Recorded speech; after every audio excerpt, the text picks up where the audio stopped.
Hello everyone, this is Kenny Anderson. Hope you all doing well. In today's video, I'll be talking about what to eat when you have irritable bowel syndrome. So, if you like the video related to total health, I would like to request you all please do subscribe the channel, hit bell icon, and give thumbs up so that I will come up with more and more videos with lots and lots of information. So here we begin. Let's go.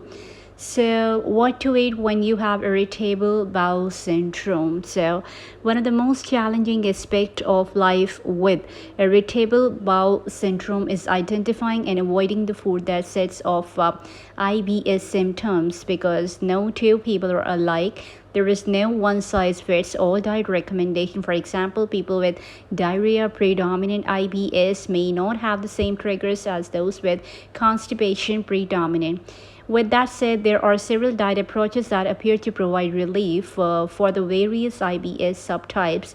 Some may require tailoring to ensure sustained relief, but with a little patience and some trial and error, you will eventually find the eating plan that can help keep your IBS symptoms under control. So, benefits. Irritable bowel syndrome is a medical condition characterized by abdominal pain and changes in bowel movement that, unlike inflammatory bowel disease, does not involve intestinal damage.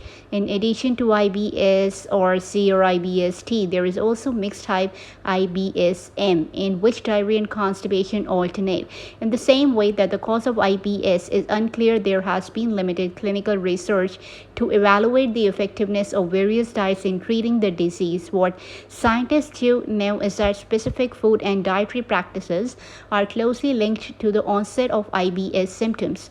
Based on a review of current research, the American College of Gastroenterology issued dietary guidelines in 2014 to help people with IBS better manage the symptoms of IBS. Of the dozens of diet reviewed by the ACG, only two were found to be significantly effective in treating IBS symptoms: the low food map diet and the gluten-free diet. In 2021 guidelines, the ACG stated sensitivity to gluten is one of the most commonly reported reactions to food by patients with IBS. The guidelines also recommend a limited trial of the low FODMAP diet to improve overall IBS symptoms. Even so, there is little evidence that the diets will benefit all people with the IBS or address the underlying cause that give rise to the disease, including so more often than not an individualized approach will be needed to tailor an effective and sustainable diet plan, ideally under the supervision of the gastroenterologist.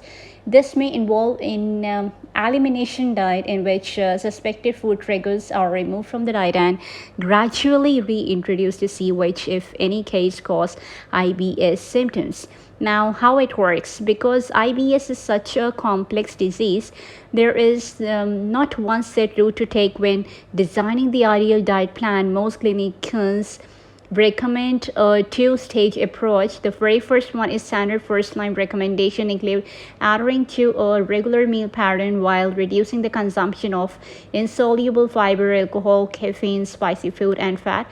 Regular exercise and the avoidance of dehydration are also needed.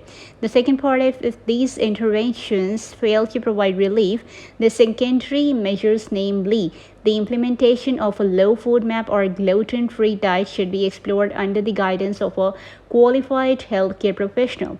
Additional tinkering may be needed if improvements are lacking or inconsistent. This would generally involve the identification of food triggers, including those that cause allergy or food intolerance, so that they can be avoided. The advice of a dietitian or nutritionist may also be needed to ensure you meet your daily nutritional goals.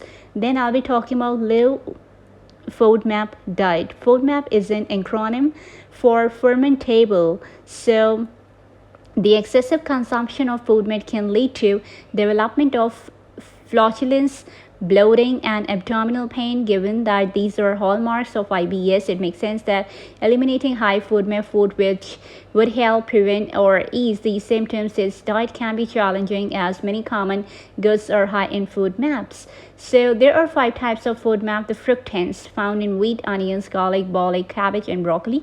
Then I'll be talking about fructose, found in fruit, honey, and high fructose corn syrup. Then I'll be talking about lactose, found in milk and other dairy foods, then polyols found in stone fruits, sweet potatoes, apples, and celery, then garlic, toligo, scadrages found in legumes and beans.